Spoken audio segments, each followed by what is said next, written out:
एका छोट्या गावात बलराम नावाचा एक लाकूड तोड्या आपल्या दुसऱ्या पत्नी उर्मिला आणि 2 छोट्या मुलांसोबत राहत होता. त्याच्या मुलाचे नाव हर्ष आणि मुलीचे नाव अंजू होते. हे दोघे त्याच्या पहिल्या पत्नीची मुले होती. बलराम दिवसभर जंगलात लाकूड तोडायचा आणि संध्याकाळी ते बाजारात नेऊन विकायचा. लाकूड विकून त्याला मिळणाऱ्या थोड्याशा पैशातच त्याचे घर कसे बसे चालायचे. बलराम सकाळी जंगलात गेल्यावर त्याची दुसरी पत्नी उर्मिला दोन्ही मुलांना खूप त्रास द्यायची. एके दिवशी ती विचार करू लागली, जर हे दोन्ही मुले इथून निघून गेली तर खूप बरं होईल. असं ती मनातच विचार करत असताना अचानक लाकूड तोड्या घरी येतो. अहो, काय सांगू, तुझ्या कामाला काय झाले आहे. तू लाकूड विकून जितके पैसे आणतोस त्यात घर चालवणेही अवघड झाले आहे. घरात इतकं पीठही नाही की आपल्यापैकी 2 माणसांना सुद्धा पोटभर खाता येईल. उर्मिला, काळजी करू नकोस. देवाची कृपा असेल तर हे कठीण दिवस लवकरच निघून जातील. देव करो तसेच हो. पण मला एक गोष्ट सांगायची आहे. खूप दिवसांपासून मी ही गोष्ट मनात ठेवली होती. काय आहे ती गोष्ट, सांग ना. मला वाटतं हर्ष आणि अंजूला कुठेतरी सोडून द्यावं. तू त्यांना सोडून दिलंस तर कदाचित कोणी त्यांना सांभाळून घेईल आणि त्यांचं जीवन सुखात जाईल. आपल्यासोबत राहिले तर हे दोघं उपाशीच मरतील. काय बोलतेस उर्मिला? मी माझ्या मुलांना माझ्यापासून दूर कसा करू? हे दोन्ही मुले अजून लहान आहेत. मी त्यांना जंगलात कसे सोडू? जंगली प्राणी त्यांना खातील. ठीक आहे, मग हे तुझी मुलं तुझ्याकडंच ठेव. त्यांना तुझ्यासोबत उपाशी मरू दे. घरात काही खायला नाही, ते असेच उपाशी मरतील. त्यांना जंगलात सोडण्यापेक्षा माझ्या नजरेसमोर उपाशी राहतील ते बरे. मी स्वतः उपाशी राहीन, पण माझ्या मुलांना उपाशी ठेवणार नाही. तू माझं म्हणणं ऐकत नाहीस. जर तू त्यांना जंगलात सोडशील तर कदाचित नशिबाने त्यांना एखादं चांगलं ठिकाण मिळेल आणि ते भुकेले मरायचे टळतील. इथे राहिले तर त्यांचं आयुष्य संपून जाईल. बराच वेळ उर्मिला त्याला फूस लावत राहिली. शेवटी त्या दुष्ट स्त्रीच्या हट्टापायी लाकूड तोड्याला तिचं म्हणणं मान्य करावंच लागलं. ठीक आहे, तू इतके आग्रह करतेस तर आपण उद्या दोन्ही मुलांना जंगलात सोडू.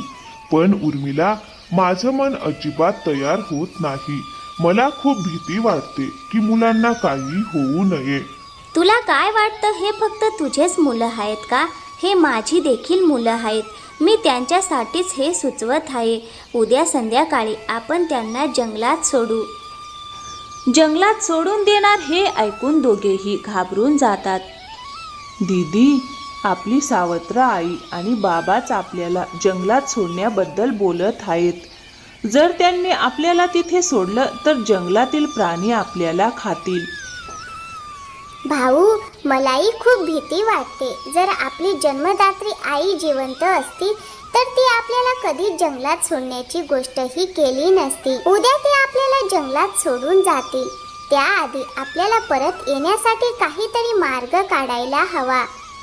ती खूप विचार करते आणि रात्री तिच्या लक्षात एक उपाय येतो.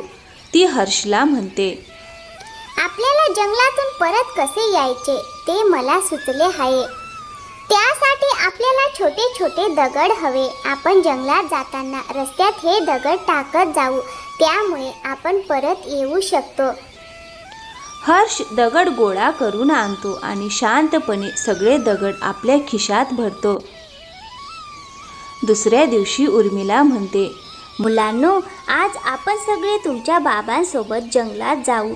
तुमचे बाबा लाकूड तोडतील आणि आपण त्यांना मदत करू. मग आपण घरी येऊन स्वादिष्ट अन्न बनवू. थोड्या वेळाने लाकूड तोड्या त्याची पत्नी आणि दोन्ही मुले जंगलाकडे निघतात. रस्त्यात अंजू चोरून चोरून दगड टाकत जाते. जंगलात पोहोचल्यावर लाकूड तोड्या म्हणतो, मुलांनो, आम्ही लाकूड तोडायला जातो. तोपर्यंत तुम्ही या झाडाखाली बसून आमची वाट पहा. ठीक आहे बाबा, पण लवकर या. लाकूड तोड्या पत्नी समवेत परत घरी येतो आणि दोन्ही मुले संपूर्ण दिवस तिथेच वाट पाहत राहतात.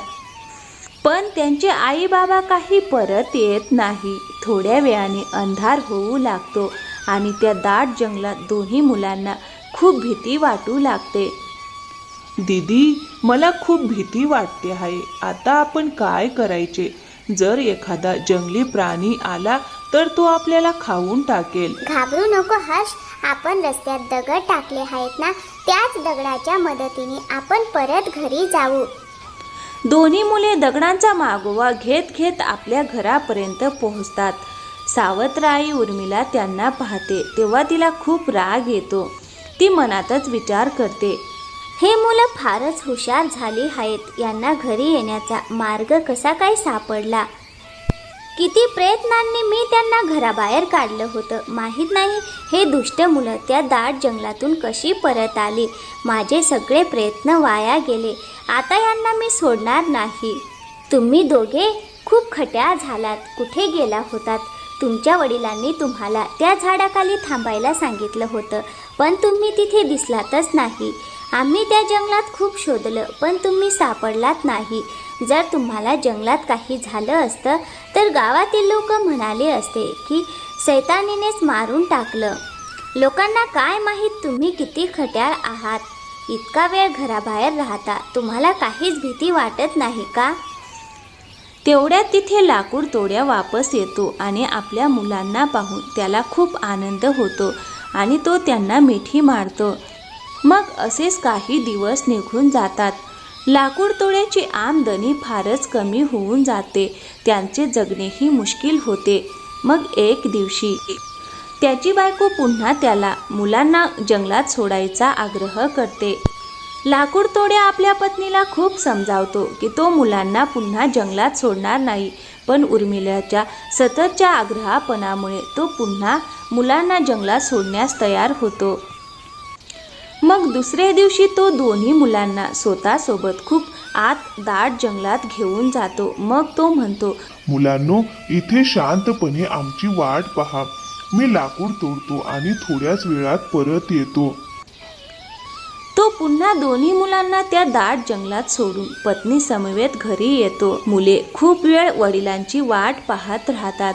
शेवटी थकून झोपून जातात. सकाळी डोळे उघडल्यावर हर्ष खूप घाबरलेला असतो. अंजू त्याला म्हणते, भाऊ, घाबरू नकोस. आपण यावेळी सुद्धा घरी जाण्याचा काहीतरी मार्ग नक्की शोधू, पण त्यासाठी तू मला मदत करायलाच हवी. दोघे भाऊ बहीण बराच वेळ जंगलात भटकत राहतात, पण यावेळी त्यांना घरी जाणारा मार्ग सापडत नाही. त्या जंगलात एक नरभक्षक बाई राहायची. तिला मांसाचे मांस खायला खूप आवडायचे. खूप दिवसापासून तिला मानवी मांस मिळाले नव्हते. ती स्वतःशी म्हणत होती, काय झाले आहे लोकांना? आता कोणी जंगलातच येत नाही. रोज उलट सुलट वस्तू खाऊन कंटाळा आला आहे. आता तर चवच खराब झाली आहे. इतकी वर्षे झाली मानवी मांस खाल्लेच नाही. असं राहवत नाही आता. मानवी मांस हवं असेल तर मला जंगलाच्या बाहेर जावंच लागेल. हे बोलून ती शिकार शोधायला बाहेर पडते. तेवढ्यात तिची नजर हर्ष आणि अंजूवर पडते. ती आनंदाने म्हणते, अरे रे, आज देव माझ्यावर फारच प्रसन्न झाला आहे. मी तर माणसे शोधायला बाहेर जाणार होते आणि हे दोन्ही माझ्याकडे चालत येत आहेत, तेही एकदम 2-2 मुलं. आता कसेही करून मी यांना जाळ्यात ओढायचं, मग मजेत खाईन. ती पटकन घरी जाते आणि घराच्या बाहेर खूप सारी मिठाई, खायला छान छान पदार्थ ठेवते. हर्ष आणि अंजू जंगलात भटकताना त्या बाईच्या घरापाशी पोहोचतात. तेथे ठेवलेल्या मिठाया पाहून हर्ष म्हणतो, दीदी, बघ तिथे किती सारा खाऊ ठेवला आहे. मी इतकं खाणं कधीच पाहिलं नाही आणि दिसायलाही खूप स्वादिष्ट आहे. आपण खाऊ का? मला खूप भूक लागली आहे. मलाही खूप भूक लागली आहे हर्ष, आणि पोट रिकामं असेल तर आपण घराचा मार्ग शोधू शकणार नाही, म्हणून खायलाच हवं. पण सावध राहा, आपल्याला कोणीही पाहू नये. दोन्ही मुले आनंदाने मिठाई आणि खाऊ खायला लागतात. थोड्याच वेळात ती बाई बाहेर येते. तिला पाहताच मुलं खूप घाबरतात. बाई गोड आवाजात म्हणते, अरे माझ्या गोंडस मुलांनो, घाबरू नका, हे सगळं तुमच्यासाठीच आहे. मन सोक्त खा. पण सांगा बरं, तुम्ही इतक्या दाट जंगलात एकटे काय करत आहात? तुमचे आई वडील कुठे आहेत? आजी, आम्ही या जंगलात हरवलो आहोत. आम्हाला घराचा रस्ता सापडत नाही. कितीतरी वेळापासून शोधतोय, पण काहीच मार्ग मिळत नाही. घाबरू नका माझ्या मुलांनो, तुम्हाला तुमच्या घराचा रस्ता नक्की मिळेल. पण आता तर संध्याकाळ होईल. या जंगलात तुम्ही दोघांनी एकटे फिरणे योग्य नाही. इथे खूप धोकादायक जंगली प्राणी आहेत. चला माझ्या घरात या. उद्या सकाळी शांतपणे घराचा रस्ता शोधायला निघा. ती बाई दोन्ही मुलांना फसवून घरात घेऊन जाते. नंतर त्यांना खूप छान जेवण करते. 2 दिवसांपासून मुलांनी काहीही नीट खाल्ले नव्हते, त्यामुळे ते मनसोक्त जेवतात. खूप दिवसांनी त्यांनी इतकं चांगलं आणि भरपूर अन्न खाल्लं होतं. जेवण झाल्यावर दोघंही थकून गाढ झोपून जातात. मुलं झोपलेली पाहून बाई विचार करू लागली, आज तर मज्जाच येणार आहे. शेवटी आज मला मानवी मांस खायला मिळणार आहे. कित्येक दिवसांपासून मी मानवी मांस खाण्यासाठी तडफडत होते. आता मी या दोन्ही मुलांना छानपणे शिजवून खाईन. ती बाई खूप आनंदात होती, कारण तिच्या जाळ्यात एकाच वेळी 2 मुलं अडकली होती. तिने हळूच दोन्ही मुलांना दोरीने बांधून टाकले. नंतर मुलांना उठवत ती म्हणाली, उठा रे आळशी मुलांनो, किती वेळ झोपणार? आता मी तुम्हा दोघांना शिजवून खाणार आहे. आधी तुझ्या भावाला खाईन, मग तुला खाईन. बाईचे शब्द ऐकून दोन्ही मुलं घाबरून थरथरू लागली. ती घाबरत म्हणाली, आजी, तुम्ही आम्हाला का खाणार आहात? आम्ही तुमचं काय बिघडवलं? गप्प रहा. तुमचं काही बिघडलं नाही, पण मला मानवी मांस खायला खूप आवडतं. म्हणूनच मी काल तुम्हाला फसवून इथे आणलं.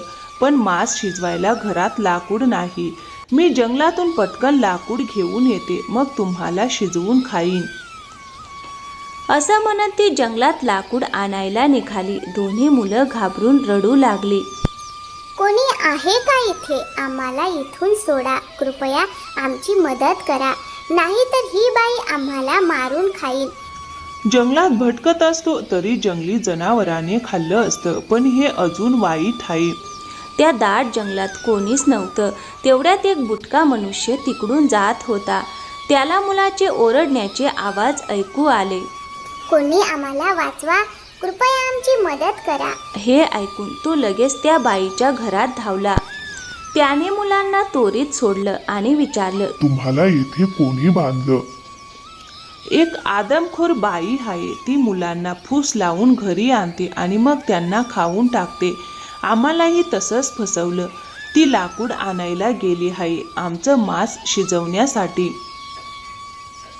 याचा अर्थ ही बाई बऱ्याच निरपराध मुलांचा जीव घेत आहे.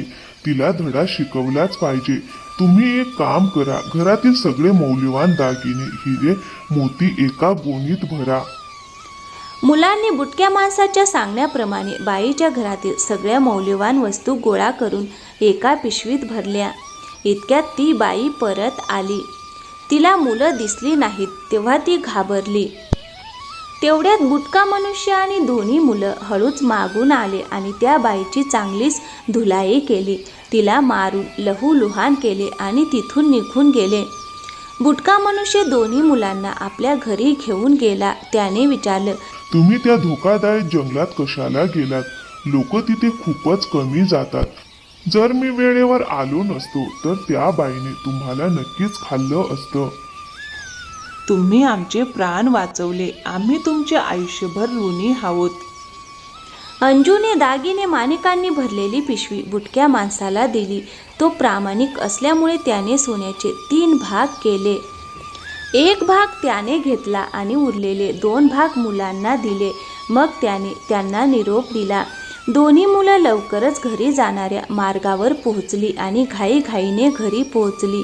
घरात बापू एका कोपऱ्यात बसून रडत होता. मुलांना पाहताच त्याने त्यांना मिठी मारली आणि म्हणाला, मी माझ्या चुकीबद्दल खूप पश्चाताप करतो. शक्य असेल तर मला माफ करा मुलांनो. मुलांनी आपल्या सावत्र आईलाही माफ केले. इतकं सगळं धन बघून लाकूड तोड्या खूप आनंदी झाला. त्याची गरिबी दूर झाली आणि ते सर्वजण आनंदाने एकत्र राहू लागले. मुलांनी वडिलांना सांगितले, आम्ही त्या बाईला चांगला धडा शिकवला आणि तिचे सगळे दागिने हिरे माणिक घेऊन आलो. लाकूड तोड्या थक्क झाला. इतकं धन त्याने आयुष्यात कधीच पाहिलं नव्हतं. तर मित्रांनो, कशी वाटली आजची कथा? आवडली असेल तर व्हिडिओला एक लाईक करा आणि हो, चॅनलवर नवीन असाल तर प्लीज चॅनलला सबस्क्राईब नक्की करा. थँक्यू, धन्यवाद. पुन्हा भेटूया एका नवीन कथेमध्ये.